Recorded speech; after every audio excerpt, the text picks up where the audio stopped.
Welcome to the Bottom Line. I'm Pastor Rick Utze from Maranatha Community Fellowship in Plain City, Ohio.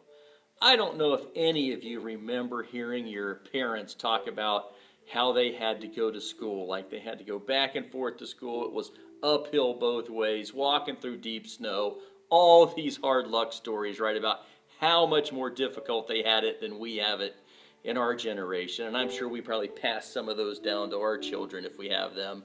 But nothing compares to the story of the children in China that live on top of a tall cliff. It's a half a mile high. It's 2,600 feet high. There's no paved roads going up there. It takes 8 hours to get a vehicle up to the top of this cliff.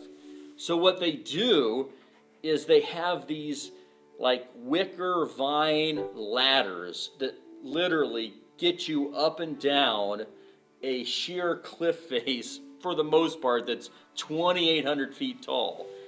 And so when you look at pictures of that, it's like there's literally these wooden ladders, and there's like 15 kids going down this ladder, and it takes them 2 hours to get to school going down this ladder. And obviously the parents use it too to get down to the villages at the bottom where the school and everything else is. And they call these things sky ladders because when you're obviously down at the bottom looking up, you're looking at this cliff. These ladders go up into the sky. They're walking along narrow edges. I mean, it's just unbelievable what they have to go through to go up these sky ladders. And the good news, because of these pictures and some news agencies picking it up, they're actually building a steel ladder that's more stable and it has rails. But believe me, it doesn't look all that much easier to get up and down the ladder.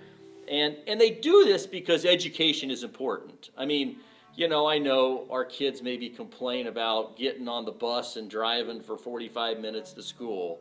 But you know, it's important to be able to get an education. And they are willing to endure and face dangers in order for the kids to have an education. And I just had to think of Hebrews 12.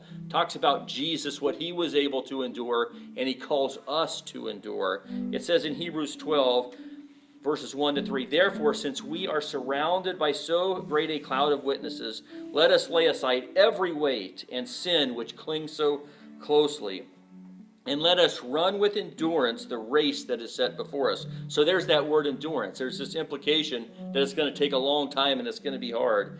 And it says, "Looking to Jesus, the founder and perfecter of our faith, who for the joy that was set before him endured the cross." I mean, he saw what was coming. He knew the joy he was going to have after the cross, after he defeated Satan and the principalities and powers, after he brought victory, after he died so we can have forgiveness of sins, that he would be at the throne of his Father again. For all that joy set before him, he endured the cross. He despised the shame. He is seated at the right hand of the throne of God. It says again in verse 3, "Consider him who endured from sinners such hostility against himself, so that you may not grow weary or faint-hearted." So it's obvious that the author of Hebrews was saying, hey, prepare yourselves. Get ready. It's not going to be easy. In chapter 10, verse 36 before, it says, "You have need of endurance so that when you have done the will of God, you may receive what is promised." So it says, you're going to receive a promise. All the promises that come through Jesus Christ, you'll receive if you endure. So here's the bottom line. Some of the work God has called us to do may look like sky ladders. It may look difficult. It may look dangerous. Right? But we need endurance and courage to carry out the will of God in our world because it's important and it's rewarding. So don't be tempted to sit this one out. Thank you for watching, and I'll see you next time on The Bottom Line.